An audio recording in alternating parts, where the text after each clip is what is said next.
Bueno, esta charla se llama Literatura para repetidores.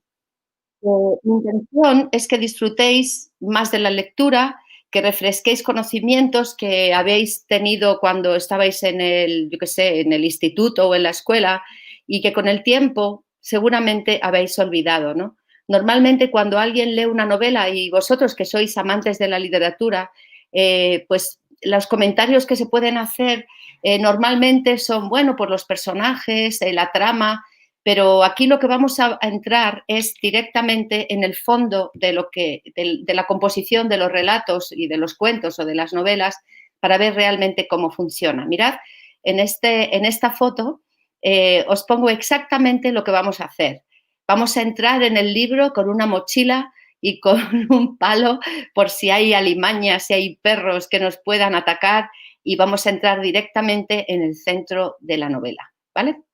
Bueno, las personas que leen viven menos, sí, pero menos engañadas, menos reprimidas, menos inseguras. Y desde luego, leer es sexy. Aquí tenéis al actor que más me gusta a mí del mundo, que era Robert Redford, que, bueno, para la gente, yo soy muy vieja y era mi actor favorito. De hecho, siempre he tenido una especie de fantasía que era esta: comprarme las botas suyas y hacer un libro, la verdadera historia de Lula Iriarte, que él leyera. Pero bueno, eso no ha sido así, no ha sido posible. Bueno, vamos a empezar. Por lo tanto, menos face y más book. Vamos a entrar en los libros. Bueno, lo que vamos a aprender aquí son los elementos de la narrativa de ficción, que es la historia y el discurso.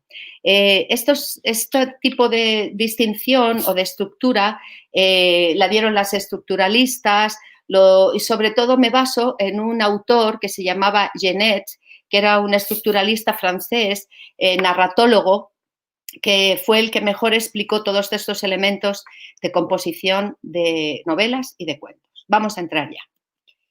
Trataremos de mirar por un pequeño agujero cómo está construida una novela por dentro.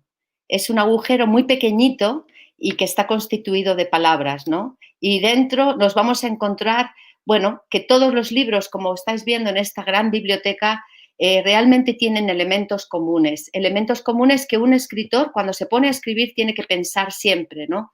¿Cómo escribir? Y bueno, si os dais cuenta en esta foto, lo que hay es un ventilador, porque vamos, da muchísimo calor. Todo esto que voy a explicar te da un calor impresionante. Vamos allá. Dice Unamuno: ¿queréis saber cómo se hace una novela? ¡Ay, majos! Si os lo explica Lula, os vais a enterar. De aquí no salís hasta las 12 de la noche. Bueno, tengo mucho que hablar, por eso he distribuido la charla en varias sesiones, pero bueno, intentaré acabar a mi hora y si no, pues el próximo día recuperamos lo que falte, no os preocupéis. Vale, vamos allá. Los elementos de composición de novelas y cuentos duermen dentro de las páginas. Vamos a despertarlos. Y empezamos con la historia y el discurso. Para esta distinción me baso en un autor llamado Todorov. Mirad qué cara más simpática tiene. Se murió en el año 2017, uno de los grandes narratólogos, semiólogos bueno, y estudiosos de la literatura, entre otras cosas. Y él distinguía entre la historia, que es qué se cuenta, que es la lógica de las acciones, los personajes y el espacio, que son los elementos que dan un aspecto de realidad a la novela o al cuento, y por otra parte el discurso, que expresa cómo se cuenta esta novela, el modo en que el narrador hace conocer al lector los acontecimientos. Estos dos elementos no se pueden confundir, pero los dos son igual de importantes y normalmente lo que nos fijamos, como he dicho antes, es en los elementos de la historia, las acciones, los personajes, el espacio, pero lo que nos falla más son los elementos de la narración, cómo se cuenta.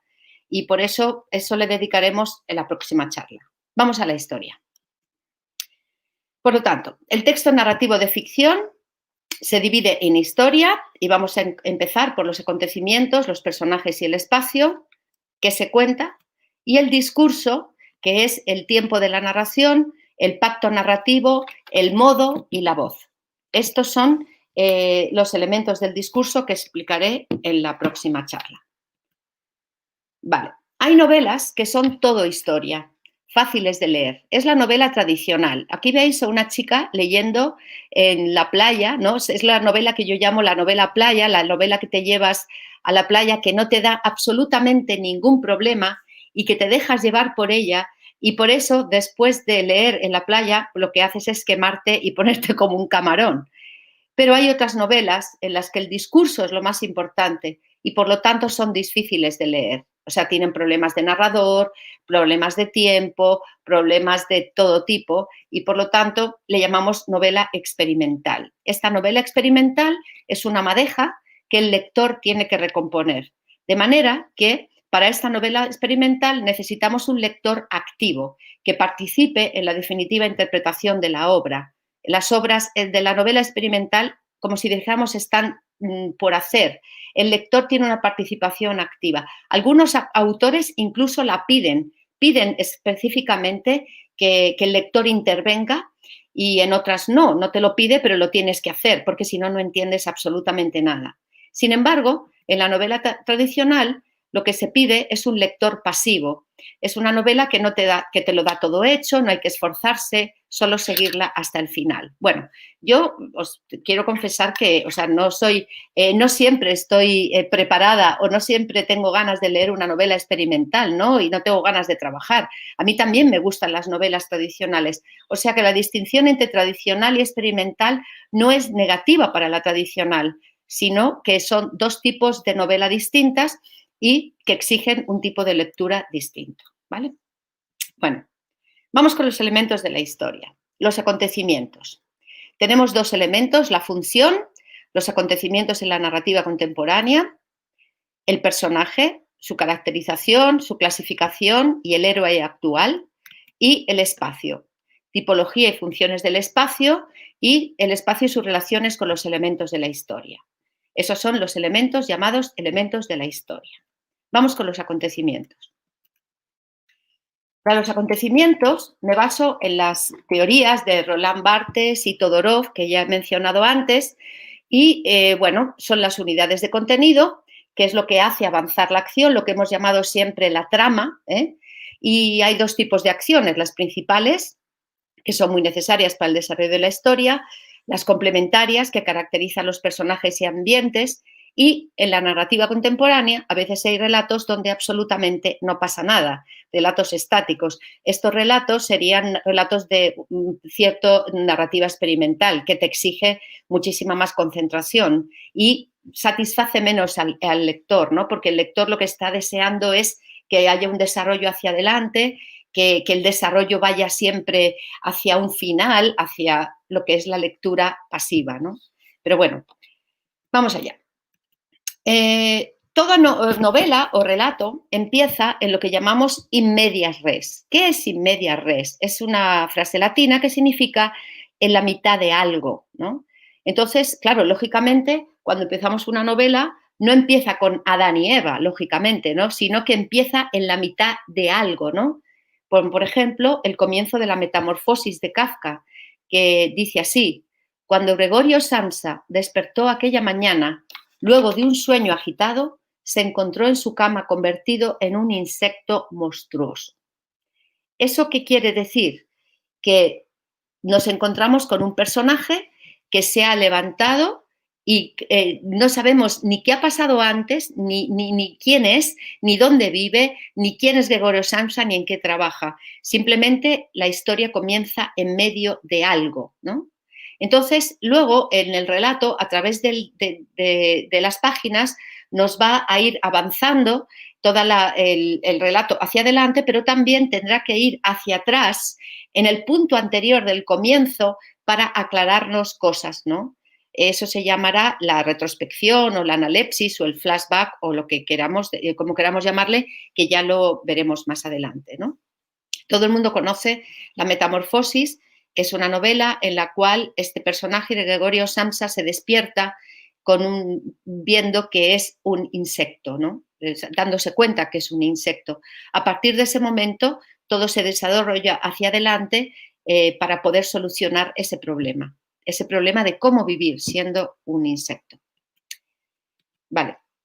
En estas novelas de comienzo, he cogido una charla, perdón, este comienzo de las novelas, he cogido una cita de Bukowski que dice: ¿por qué bebo alcohol? Porque ninguna buena historia comienza con un estaba yo comiéndome una ensalada. Bueno, aunque sí hay historias que empiezan con estaba yo comiendo una ensalada, pero bueno, hay comienzos y comienzos, ¿no? La verdad que muchas veces el comienzo de una novela nos atrapa desde el primer momento o nos quita mucho interés, ¿no? Bueno, en estas funciones o acontecimientos de las novelas o de los cuentos, el estudio básico de este tipo de elemento de la historia de las novelas está en las funciones de Vladimir Prop, que era un escritor, un escritor ruso que tiene un artículo llamado, un libro llamado Morfología del cuento del año 1928, y él hizo un análisis de las características de los cuentos folclóricos rusos y se dio cuenta que realmente solo había 32 funciones, es decir, que hay un número limitado de funciones que se repiten en los cuentos fantásticos. Y si nos damos cuenta, en las novelas también pasa un poco lo mismo. Realmente las acciones se repiten mucho de unas novelas a otras, ¿no? No sé, por ejemplo, tenemos alejamiento, prohibición, transgresión, información, engaño, matrimonio, etcétera, ¿no? Más tarde, Gianni Rodari, que es un escritor y cuentista italiano muy bueno, propuso reducir su número y poder escoger las que nos convengan para construir historias. Él lo redujo a solamente 16, ¿no? Infracción, mutilación o carencia, partida del héroe, misión, encuentro con el donador, etc. Por ejemplo, si ponemos un ejemplo con un cuento tradicional, ¿no? Las funciones de Prop en el cuento Hansel y Gretel está clarísimo. Tendríamos un alejamiento, el héroe sometido a la prueba, que son los niños, la reacción del héroe, la victoria, la vuelta del héroe, llegada de incógnito a casa, reconocimiento del héroe. Es decir, con estas funciones, Prop decía que se pueden construir una multitud de variaciones de las historias, ¿no? Esto no quiere decir que todas las narraciones o todas las novelas estén construidas de esta forma, porque no es así. Es decir, hay las novelas más actuales o contemporáneas no tienen estas funciones, pero en la base del estudio de los acontecimientos de la narrativa están estas funciones de Vladimir Prop. En todo caso, hay un problema en los acontecimientos que es lo que hace que se distinga una novela buena de una novela mala, ¿no? Es decir, aquella novela que lo cuenta absolutamente todo no suele ser muy buena. Dicen muchos escritores, o todos los escritores dicen que hay que tener mucho cuidado con el adjetivo. ¿Por qué? Porque el adjetivo es la descripción, es decírtelo todo, cómo es la casa, cómo es tal, cómo era tal, cómo es este personaje, si es gordo, si es delgado, si es egoísta.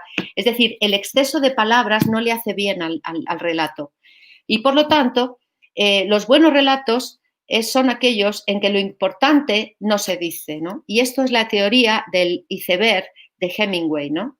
Dice Hemingway, hay 7/8 del iceberg bajo el agua por cada parte que se muestra sobre la superficie. Lo que vale es lo que no se muestra. De hecho, toda buena historia tiene que guardar siempre secretos. Lo que sale a la superficie es muy pequeño. También desde un punto de vista operativo, porque lógicamente, por ejemplo, si vamos a contar la historia de la vida de un personaje, toda su vida desde que nace hasta que muere, lógicamente no lo podemos contar todo, ¿no? Tenemos que elegir los elementos o los momentos importantes y dar unos saltos, que ya luego explicaré el próximo día de cómo se hacen, unos saltos en el tiempo, para elegir los elementos más cruciales de esa vida, de ese personaje, ¿no? Así que, por lo tanto, no es exactamente esto, o sea, esto lo que importa, no es exactamente todo lo que se cuenta lo que importa, sino lo que no se cuenta. Y eso hay que ser un maestro. Hemingway lo era. Y en general, fijaos que entre novelas y cuentos, los cuentos cumplen más esta función, ¿no? Porque el cuento es mucho más corto y necesita contar mucho menos, pero que la historia sea mucho más grande en el fondo. Bueno, la importancia de los secretos, es lo que estaba diciendo antes, ¿no? Por ejemplo, mirad en esta foto que os he puesto, Fijaos que podía ser una historia de alguien que pone cerrado hasta el lunes 6 de abril por paternidad, ¿no? Entonces nos podemos imaginar la historia de alguien que ha tenido un hijo, su felicidad, todo esto y tal, pero nos encontramos con esta información que dice: Mauro, abrí, que vos no sos el padre. Entonces, es el comienzo de una verdadera trama de novela, ¿no? Madre mía, ahí está el conflicto o lo que se llama el secreto que hay que revelar o ir revelando durante la novela. A veces se revela todo, a veces no. Bueno, el tiempo de la historia. Ya hemos dicho que la historia está basada en unos acontecimientos, pero esos acontecimientos abarcan un periodo de tiempo. Por ejemplo, puede ser la vida entera de un personaje, pueden ser 1000 años de la historia de un lugar o 100 años de la historia de un lugar, la evolución de una relación amorosa durante 2 años, etcétera, ¿no? Ese es el tiempo de la historia, es decir, lo que se elige, el lapso de tiempo que se elige para contar. En la narrativa experimental podemos encontrar novelas de tiempo reducido. Estamos más acostumbrados a tener novelas que hablan de mucho tiempo, por ejemplo, una vida o, ya os digo, la historia de una ciudad o no sé, unos años, ¿no? Pero nos encontramos con novelas, por ejemplo, el Ulises de James Joyce, que de lo que habla es de un día en la vida de un personaje. Y eso es bastante experimental. Es decir, que no se cuenta más que un día y, atención, en casi 800 páginas.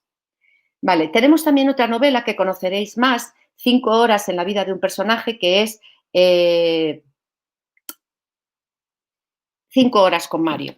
5 horas con Mario es una novela en la cual se pretende lo que se llama la isocronía. ¿Qué es la isocronía? Que el lapso de tiempo de la historia, que son 5 horas de una mujer que está delante del cadáver de su marido, se narra en 5 horas.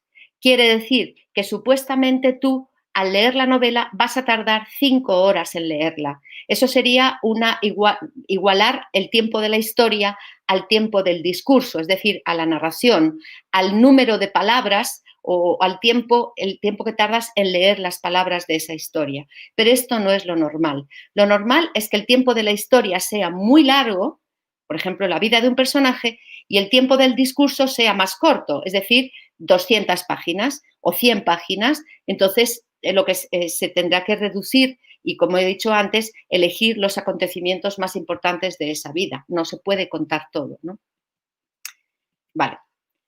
El tiempo del discurso, como he dicho antes, es en cuántas páginas y en qué orden. Bueno, entonces puede ser la vida entera de un personaje en 30 páginas. Exige resumir y no contar lo que no es relevante a través de la elipsis. La elipsis significa no contar, no decir lo que no es relevante, ¿vale? En este caso, por ejemplo, nos podemos fijar también en las películas. Las películas también hacen mucho esto, es decir, por ejemplo, aparece una escena y luego aparece un fundido en negro y aparece una siguiente escena, en la cual significa que ha pasado el tiempo, pero no nos va a decir nada de lo que ha pasado en medio. O puede resumirlo, puede decir 5 años después, solamente te dice que han pasado 5 años para que no te pierdas, pero sería el tiempo del discurso mucho más reducido que el tiempo de la historia. Por ejemplo, se puede hacer un día en la vida de un personaje en 1000 páginas. Eso sería lo que más o menos he explicado sobre Ulises de James Joyce. Exige incluir muchas descripciones, pensamientos y diálogos. Entonces, exige mucho más discurso que historia. La historia es un día, pero el discurso son 1000 páginas. Eso sería más experimental.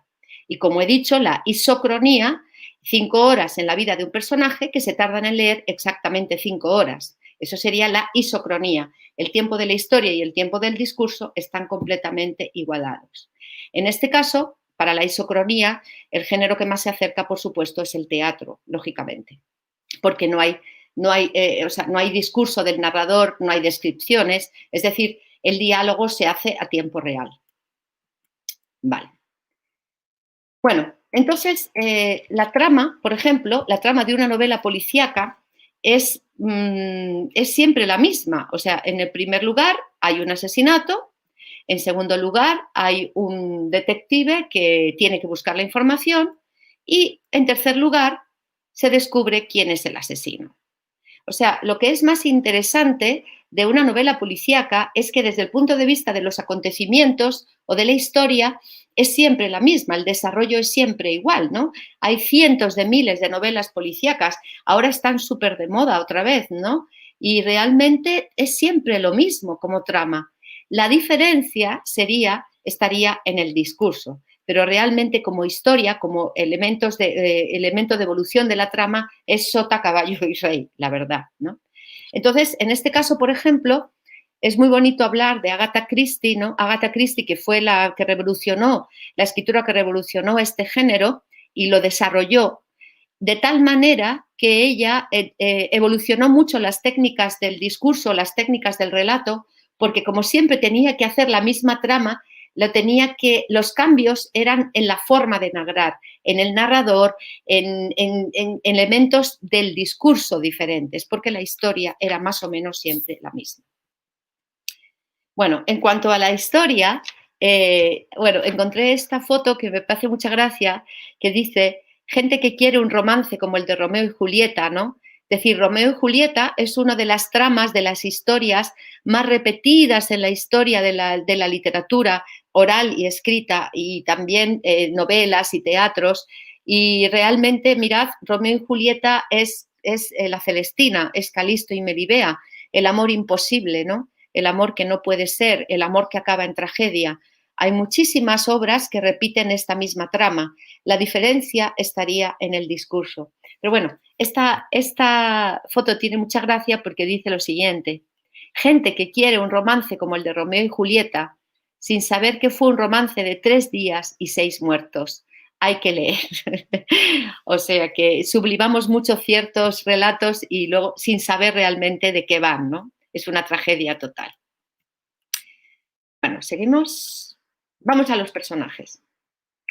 Los personajes, que es otro de los elementos básicos de la historia, recordad que los elementos de la historia es la que nos llevan a que las palabras escritas estén dotadas de una cierta realidad, de una apariencia de realidad, personajes que se parezcan a las personas, ¿no?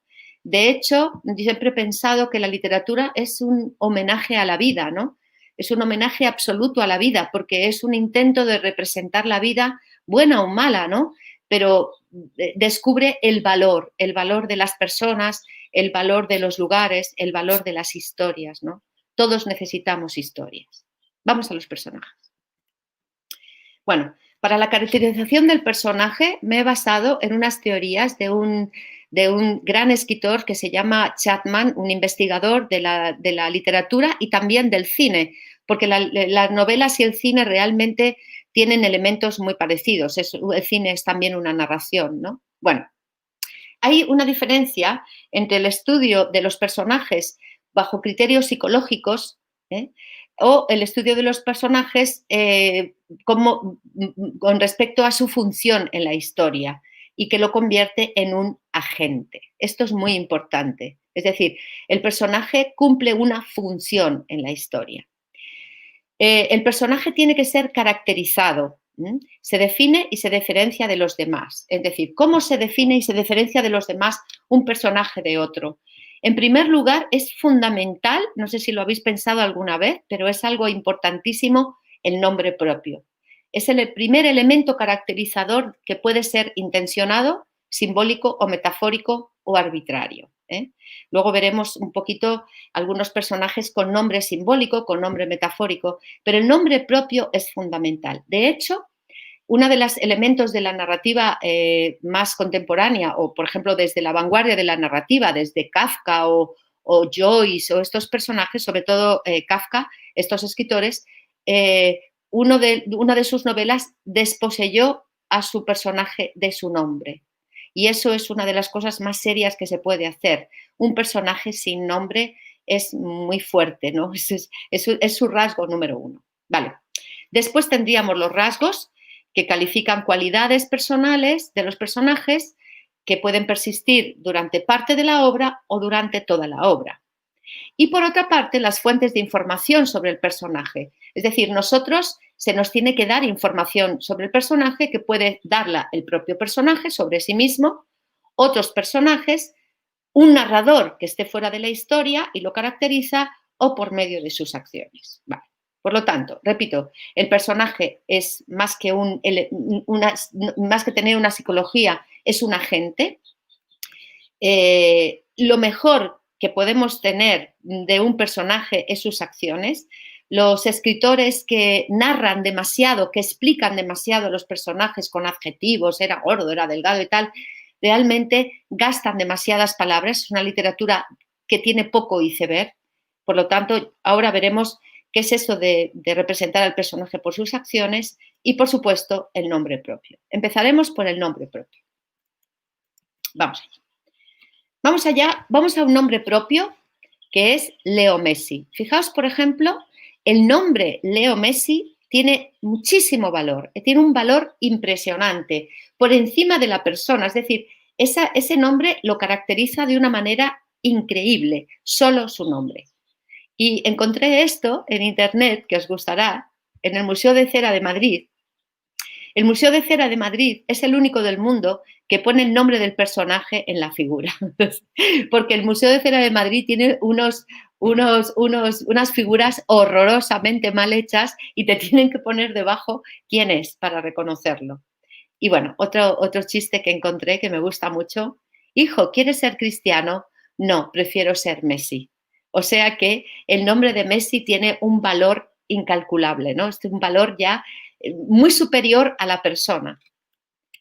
Por lo tanto, el nombre propio es importantísimo y siempre he pensado que qué literatura puede competir con los nombres rusos, ¿no? De todos los nombres que yo he encontrado en todos los libros que he leído en mi vida, los nombres rusos son impresionantes, con su sonoridad, es decir, le dan una entidad al personaje impresionante. Por ejemplo, vamos a ver un ejemplo. Mira, de Ana Karenina, de Tolstoy, un pequeño trocito, os lo leo. Y en la puerta apareció el rostro picado de viruelas de Laya Matena Filinovovna. ¿Qué hay, matrecha?, preguntó Esteban Arkadievich saliendo a la puerta. Aunque pasase por muy culpable a los ojos de su mujer y a los suyos propios, casi todos los de la casa, incluso Matrecha, la más íntima de Daría Alejandrovna, estaban de su parte. Madre mía, Matena Filimonovna, Esteban Arkadievich, Daría Alejandrovna. Y además siempre me ha parecido muy interesante que los nombran siempre con el nombre y apellido. Vamos a seguir. En español no se comen una rosca. Es decir, siempre ha habido un problema y si cambiamos este mismo texto de Tolstoy con nombres españoles, fijaos que no funciona. Y en la puerta apareció el rostro picado de viruelas del aya Asun López. ¿Qué hay?, preguntó Manolo Jiménez, saliendo a la puerta. Aunque pasase por muy culpable a los ojos de su mujer y a los suyos propios, casi todos los de la casa, incluso Asunción, la más íntima de Mari Carmen Castro, estaban de su parte. Fijaos que si hacemos un paralelismo y si ponemos los nombres propios en español, sustituyendo a los nombres rusos con el nombre y el apellido, no funciona en absoluto, ¿no? Es decir, eso solo se puede hacer en ruso. No se puede competir con los nombres rusos de ninguna de las maneras. He encontrado esto que es muy gracioso. Dice, en inglés todo suena mejor, porque no es lo mismo ser Peppa Pig que Josefa la Cerda. Y es que eso es verdad. Pero bueno, me diréis, pues qué exageración, ¿no? Hay mucha literatura en español con que los nombres propios son muy especiales. Pues mirad, por ejemplo, me estoy acordando de Galdós, ¿no? Galdós tiene unos nombres castizos, bonitos, no sé, o sea, que no quiere decir que sea así en todos los casos, pero sustituir la literatura rusa, los nombres en ruso por los nombres en español, os aseguro que no funciona. Esta es una canción que se llama Eres muy cool y dice, eres muy cool y vistes vintage, te gusta el New Age y llamas desde un iPhone, pero te llamas Mari Carmen. Vamos a escucharla.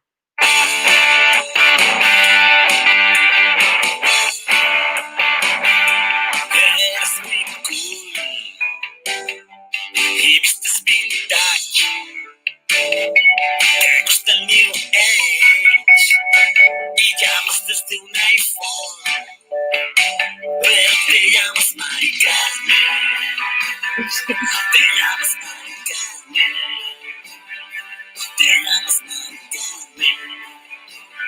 Ay, perdón. Como veis, eres cool, vintage, new age, pero te llamas Mari Carmen. Bueno, seguimos. El personaje despojado de su nombre. Como antes he dicho, en el proceso de Kafka, el personaje es despojado de su nombre y se llama K. Y dice, alguien tenía que haber calumniado a K, pues fue detenido una mañana sin haber hecho nada malo. Una de las características de esta novela y que revolucionó lo que era el personaje en la novela, el nuevo personaje, el antihéroe, el personaje que no controla nada, que no sabe nada, que no sabe lo que le está pasando, un personaje absolutamente desvalido, que realmente es la metáfora del hombre en el mundo, ¿no? El hombre como cualquiera de nosotros que hemos venido aquí no sabemos nada realmente. Esto lo hizo Kafka y lo primero que hizo fue quitarle el nombre a su personaje y le llamaba K. Bueno, hoy, día 2 de septiembre, creo que es 2 de septiembre, podríamos escribir una novela con el santoral. Mirad, es muy interesante el santoral porque los santos de hoy mismo son San Agrícola de Aviñón, Antonino, Elpidio, Habib, Nonoso, Próspero, Siagrio y Zenón. Realmente, si cogiéramos el santoral de hoy, se podría hacer una novela impresionante con los nombres. Por lo tanto, la importancia del nombre propio es fundamental.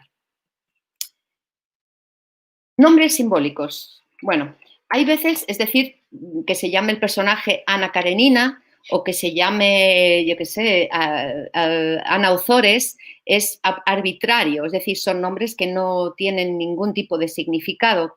Pero hay en algunas novelas en las cuales, o novelas o teatro, por ejemplo, de Federico García Lorca, en las cuales el nombre propio tiene un valor simbólico. Por ejemplo, nos centramos en Miguel de Unamuno, San Manuel Bueno Mártir.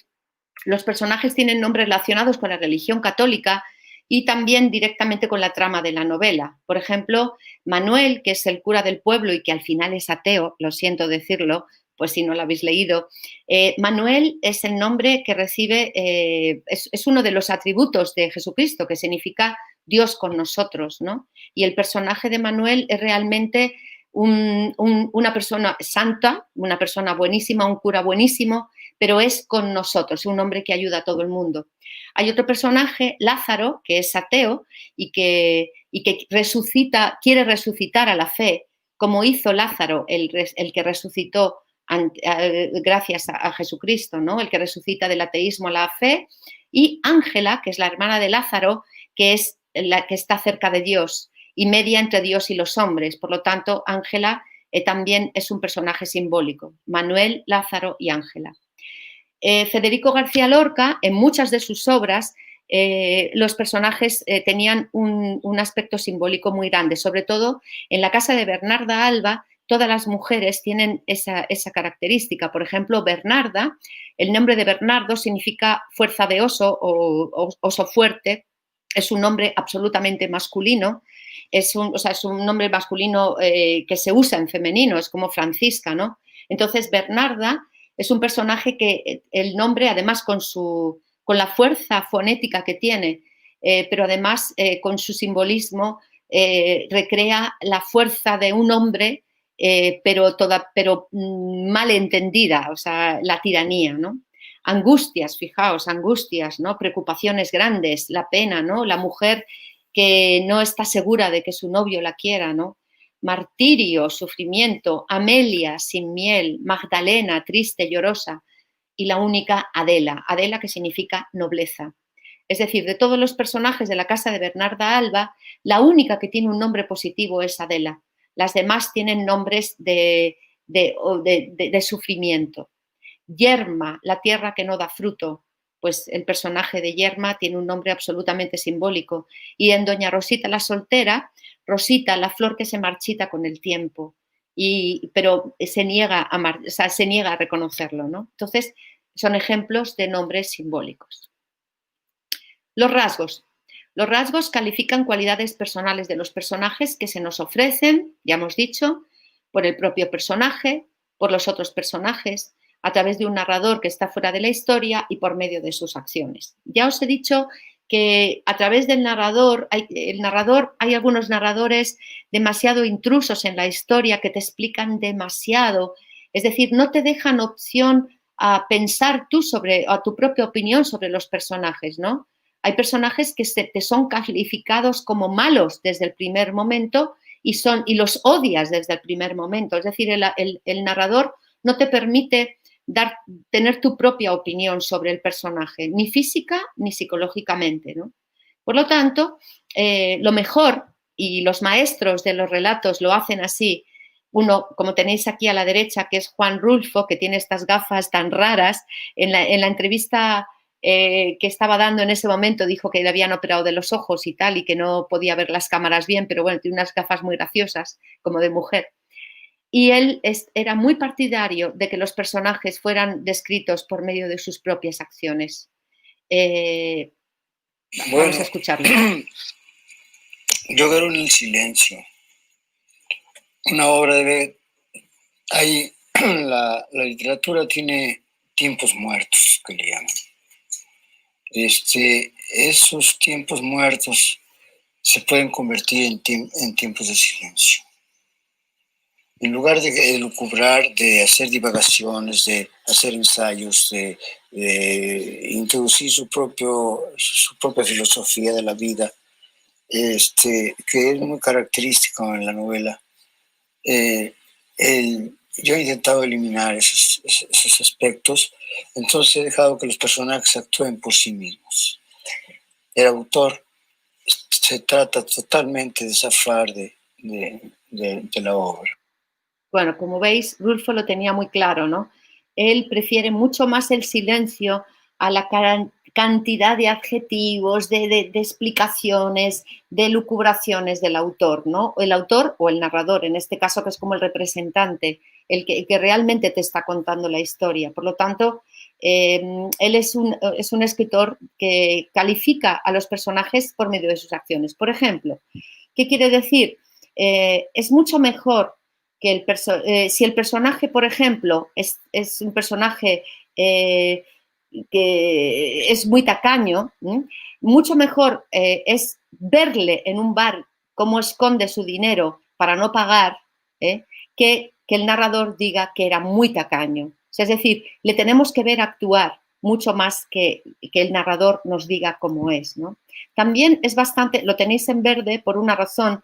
La caracterización de un personaje por otros personajes también es muy interesante y es muy real, porque realmente el conocimiento que tenemos de las personas, digo, trasladándolo a la realidad, es a través de lo que nosotros pensamos, el personaje, o sea, lo que pensamos nosotros de alguien, pero también es de lo que nos dicen los demás sobre alguien, ¿no? Yo puedo tener un amigo que yo creo que es fantástico, que es un tío fenomenal, y de repente hablo con algún amigo y digo, oye, pues ¿a ti qué te parece Juan? Me dice, ¿Juan? Digo, jo, es súper generoso. Me dice, ¿generoso, Juan? Es súper tacaño.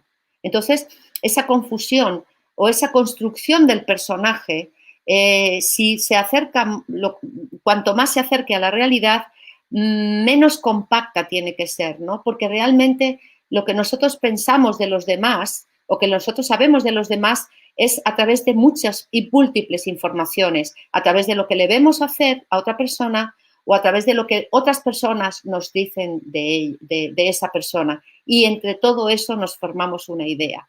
De manera que una narrativa que usa más el conocimiento de los personajes o por el personaje mismo o por los otros personajes o por sus acciones es mucho mejor que por medio de un narrador fuera de la historia, que es un intruso y nos lo dice todo, ¿no? Vale.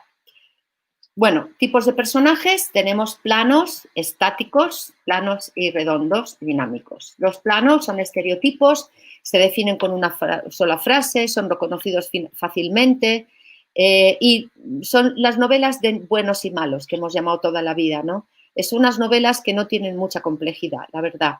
Por ejemplo, no sé, os pongo un ejemplo que no quiere decir que la novela sea mala, pero estas novelas, por ejemplo, como Harry Potter, es clarísimo, ¿no? O sea, en Harry Potter los buenos son buenísimos, ese niño es un ángel, nunca se mete el dedo en la nariz, nunca hace nada malo. Y el Lord Voldemort este es un demonio, ¿no? Es un demonio siempre. Y eso no es así, ¿no? No hay nadie que sea un demonio o un ángel constantemente, ¿no? Todos estos personajes estáticos o planos, bueno, son de la narrativa más que tradicional, os voy a decir, de la narrativa antigua, de la épica, por ejemplo, ¿no? El Cid Campeador es un personaje absolutamente plano, ¿no? Es un personaje que es un héroe, es un héroe, es noble, es amante de su mujer, es generoso, no tiene ni una mácula desde el principio hasta el final. Ulises es un personaje, pues sí, que tiene dudas, tiene cambios, pero realmente los héroes son personajes planos de alguna manera. Los personajes redondos son los personajes que evolucionan, que tienen un desarrollo en la historia, que no está tan claro cómo son dinámicos. Vale, en sus relaciones con la historia tenemos pasivos o activos, participan en la acción o son víctimas, interiores o exteriores, si nos abren su mundo interior o no, y principales y secundarios, que eso ya lo sabéis, que son como los protagonistas, ¿no? O los personajes secundarios, eso ya lo sabéis. Vale. Entonces, volvemos al proceso, a esa novela que hablábamos antes, donde el personaje se le llama K, es el personaje víctima, incapaz de modificar los acontecimientos ni de comprenderlos, ¿no? Os pongo esta pequeña cita en la que dice: alguien tenía que haber calumniado a K, pues fue detenido una mañana sin haber hecho nada malo. No puede irse, usted está detenido. ¿Y por qué?, preguntó a continuación. No estamos autorizados a decírselo. Regrese a su habitación y espere allí. El proceso se acaba de iniciar y usted conocerá todo en el momento oportuno. Es decir, este personaje K se encuentra en mitad de un proceso judicial, del cual no tiene la menor idea de por qué es lo que le ha pasado, ni por qué se le juzga, ni qué es lo que le va a pasar. Es el personaje desvalido. Personajes redondos. Los personajes redondos, bueno, lógicamente os voy a poner un ejemplo. Yo que, bueno, vivo en Salamanca, el gran ejemplo de un personaje redondo para mí es el Lazarillo de Tormes, ¿no? Lázaro de Tormes, tenéis aquí esta imagen que hay al lado del puente romano de Salamanca. Lázaro es uno de los primeros personajes redondos de la historia de la literatura, de verdad, de la literatura universal. Es una novela que revoluciona este tipo de personaje, que es un personaje que empieza siendo un niño y acaba siendo un adulto, y en ese bagaje de evolución va cambiando, va haciéndose cada vez, a veces es bueno, a veces es malo, es decir, es lo contrario de un personaje plano, es un personaje que aprende, que a veces es muy cruel y a veces tiene toda la ternura. Por lo tanto, el viaje real de Lázaro, que es un viaje de Salamanca a Toledo, es un viaje en el espacio, es un viaje también en el tiempo, ¿no? El movimiento como desarrollo del hombre. Y hay una cosa muy bonita de Lazarillo de Tormes, también es muy simbólica, que él cuando sale de Salamanca, que recordáis todos en la escena del puente romano, que le está esperando el ciego para salir y para empezar una nueva vida sin su madre, él solo. Entonces tiene que atravesar el puente romano. Y el puente es un lugar de transición, ¿no? A partir de ese puente, Lázaro empieza a evolucionar, a cambiar. Aproximadamente son 20 años y es curioso que se va sucediendo también en un viaje en el espacio de Salamanca a Toledo, 237 kilómetros en 20 años aproximadamente. Es uno de los personajes más redondos y más maravillosos que hay. Estos nombres literarios, hay algunos hay algunos personajes que tienen una entidad tan grande que han pasado a la realidad. Por ejemplo, es un Quijote, es quijotesco, es un perro Lazarillo, es un Don Juan o es una Celestina, ¿no? Estos son algunos de los elementos de los personajes que han salido a la realidad. Por cierto, hacer de Celestina no lo recomiendo. Yo lo he hecho alguna vez y me ha salido fatal. Bueno, en la Celestina, por ejemplo, vamos ahora ya a la caracterización de los personajes. Celestina, en un momento dado, ya sabéis que la Celestina tiene forma de teatro, es una novela dialogada que está copiando un modelo de Petrarca, en fin, del siglo XIV, pero bueno, en un momento dado Celestina hace una descripción de Calisto que es muy interesante porque está poniendo, para que Melibea ponga interés en él, y interés además físico, le hace una descripción de Calisto que está hablando un poquito de los modelos de su época, ¿no? De los modelos de la época. Lo leo. En Dios y en mi alma, Calisto no tiene hiel. Gracias 2000. En franqueza, Alexandre. En esfuerzo, Héctor. Gesto de un rey, gracioso, alegre. Jamás reina en él la tristeza. De noble sangre, como sabes. Gran justador, pues verlo armado un San Jorge. Fuerza y esfuerzo no tuve Hércules tanta. La presencia y facciones, disposición, desenvoltura, otra lengua había menester para las contar. Todo junto semeja ángel del cielo. Como veis, está hablando de lo físico y también como físicamente y también moralmente, ¿no? Franqueza, gracias, es gracioso, alegre, pues lo que le puede interesar a una mujer, a una niña casi, que es Melibea, ¿no? Y me interesa sobre todo cuando dice de noble sangre, como sabes, gran justador, que es muy interesante porque las justas era el deporte de los ricos de la época, de los nobles, ¿no? Sería verlo armado un San Jorge. Sería como ahora decir un modelo como de futbolista, ¿no? De cuerpazo de futbolista o de ese tipo de deporte, ¿no? Y los modelos serían Alexandre, como Alejandro Magno, Héctor, los héroes, Hércules, San Jorge y todo junto un ángel del cielo. Es un ejemplo clarísimo de atributos y de descripción de los personajes para darles una caracterización. Bueno, ya estoy terminando las partes de la historia.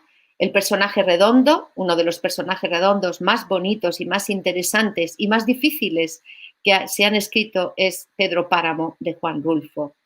La novela presenta al personaje en su total complejidad.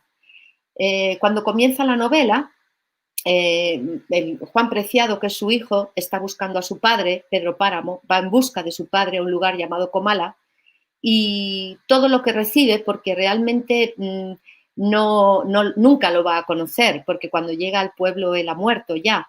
Pero claro, como he dicho antes, la información que recibe no nos la da un narrador, nos la dan los personajes, otros personajes del pueblo hablan de él, ¿no? Y también nos introduce el narrador en algunos diálogos donde se le ve a él hablar, como decíamos antes. Él mismo se describe por sus acciones. Y vamos a ver cómo es Pedro Páramo. Es un demonio y es un ángel. Es un personaje totalmente redondo. No solo es un demonio, es un cacique horroroso, pero también es un ángel a veces. Vamos a ver cómo el personaje se caracteriza a sí mismo por medio de una acción. Don Pedro, en este pasaje, Pedro Páramo, que ha violado a todas las mujeres del pueblo, todas las tiene cuando quiere, todos los hijos, todos los hombres, casi todos que han nacido en el pueblo son hijos suyos. Entonces, hay un hijo suyo que la madre ha muerto, un bebé, y lo presentan el cura Rentería, el padre Rentería, se lo presenta a Pedro Páramo diciendo esto. Don Pedro, la mamá murió al alumbrarlo. Dijo que era de usted. Aquí lo tiene. Y él ni lo dudó, solamente le dijo, ¿por qué no se queda con él, padre? Haga locura. Con la sangre que lleva dentro no quiero tener esa responsabilidad. ¿De verdad cree usted que tengo mala sangre? Realmente sí, don Pedro. Le probaré que no es cierto. Déjemelo aquí. Sobra quien se encargue de cuidarlo. En eso pensé precisamente. Al menos con usted no le faltará el sustento. El muchachito se retorcía, pequeño como era, como una víbora. Damiana, encárgate de esa cosa, es mi hijo. Como veis, es una persona tremenda, es un demonio, pero nadie nos va a decir que es un demonio. Lo vemos actuar con un niño que ha tenido, dice, esa cosa, le llama esa cosa, y ya sabemos cómo es. Pero por otra parte, Pedro Páramo, cuando ama, es un ángel. Ama a una mujer llamada Susana San Juan y es capaz de las mayores generosidades, de la mayor bondad con ella. Y eso nos demuestra que todos somos un poco como Pedro Páramo. A veces somos demonios y a veces somos ángeles. Para amar a Susana San Juan es un ángel. Tu cuerpo transparentándose en el agua de la noche, Susana, Susana San Juan. Os leo el último. Él la quería. Estoy por decir que nunca quiso a ninguna mujer como esa. Ya se la entregaron sufrida y quizá loca. Tal la quiso que se pasó el resto de sus años aplastado con un equipal, mirando el camino por donde se la habían llevado al camposanto. Le perdió interés a todo. O sea que esto es lo que llamamos un personaje totalmente redondo. Vale. Por una parte, Damiana, encárgate de esa cosa que es mi hijo, pero para hablar de ella, tu cuerpo transparentándose en el agua de la noche, es un poeta. Bien, el héroe actual, los personajes prototipos y predecibles han dado paso a un nuevo antihéroe. En otros casos se trata de un protagonista colectivo que contribuye a la fragmentación de la acción y el lector debe hacer un esfuerzo mayor a la hora de constituir los rasgos estables que caracterizan al conjunto de personajes de una obra. Es decir, aquí vamos a hablar del antihéroe y el protagonista colectivo. Vamos a ver. El protagonista colectivo lo podemos ver en una novela como La colmena, ¿no? El propio Cela decía, los 160 personajes que bullen no corren por sus páginas, me han traído 5 largos años por el camino de la amargura. Realmente hay más de 160, ¿no? Tenemos, por ejemplo, en un fragmento en el cual, fijaos, tan pequeñito, cambia de personaje y hay don Pablo, la señorita Elvira, doña Matilde, doña Rosa, Macario, el pianista. Como veis, en esta novela los personajes tienen nombre en español y está muy bien, pero no pone el apellido. Vale. Otro ejemplo de protagonista colectivo es 100 años de soledad. En 100 años de soledad llega a su máximo esplendor, que incluso confunde al lector. Hay tantos personajes y todos se llaman de la misma manera o casi de la misma manera que nos confundimos, ¿no? Y esto, por ejemplo, esto es uno de los croquis que se han hecho en algunas ediciones de 100 años de soledad, donde aparece el árbol genealógico que es, bueno, yo lo veo y es casi más complicado que no hacer ninguno, ¿no? Entonces, de alguna manera, Gabriel García Márquez quiere que nos perdamos. Es decir, no me parece bueno hacer este tipo de árbol genealógico, porque si no, el propio autor lo hubiera hecho en la primera página de la novela y no lo hace. De manera que si el autor no lo ha hecho, déjalo estar. O sea, que lo que tienes que hacer es perderte en este protagonista colectivo, en estos personajes que se confunden unos con otros, que se llaman prácticamente igual. En este caso, el nombre propio no está hecho para diferenciar, sino para confundir. Entonces, si el autor quiere que te pierdas, piérdete en él. Y ya con esto termino. La realidad exige técnicas de creación, los personajes, el espacio y el lenguaje. Ya con esto termino, unas palabras de Juan Rulfo, que es el maestro de la complejidad técnica. Leemos. El hecho es que sí hay una consecuencia lógica en todo esto. Irracional, aunque sea una contradicción, ¿no? Porque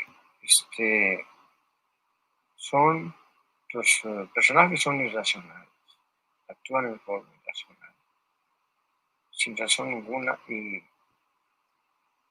se les quiere dar, simplemente se les quiere caracterizar bajo el punto de vista de la lógica, ¿no? Estudiando lógicamente a la gente, se encuentra con que hay contradicciones constantes. Entonces, para mí, el ideal no es reflejar la realidad tal como es. Porque tal como es, la hemos, sobre todo la realidad actual, la estamos viviendo, la estamos leyendo en la prensa, lo estamos viendo por la televisión, estamos viviendo todo nuestro mundo actualmente día a día. Entonces, no podemos, al menos, repetir lo que está diciendo. creo en eso, no sé si comentaba con usted, esa idea que tenía Guedas precisamente, ¿no? De que al autor, al escritor, quizá hay que dejarle el mundo de los sueños, ya que no puede sumar. El mundo de la realidad. Bueno, entonces, cansado de ser gordo y feo, sea solo feo. Bueno, esto es las características de los personajes. Pues nada más, lo dejamos en el espacio para el próximo día y con esto me despido. Perdonad que al principio me he puesto, madre mía, súper nerviosa, creía que no se oía. Y bueno, pues nada más. Ahora, si queréis hacer alguna pregunta, pues me lo decís. Y perdonad que me he puesto súper nerviosa. ¿Sabéis por qué? Porque es que como no veo a nadie, no estoy acostumbrada. Así que, pues, adelante, si queréis hacer alguna preguntilla, me lo decís. O algún comentario. A ver, ¿alguna preguntilla tenéis? A ver, los nombres, a ver. Leo lo que dice Osvaldo Reyes, que está escribiendo. A ver, Rafael Mengíbar Ochoa, El Salvador, tiene una novela llamada Cualquier forma de morir, donde todos los personajes se reconocen por apodos. Y en 13, una historia que narra en cuenta regresiva la vida de un hombre que planea suicidarse en 13 días, todos los personajes son consonantes. Ah, mira, como K. Regresaré para la siguiente parte. Saludos desde este lado del Atlántico. Ay, Osvaldo, que estás por ahí. Muchas gracias. Fuera de España. A ver, ¿tenéis alguna preguntilla? ¿No? Nada.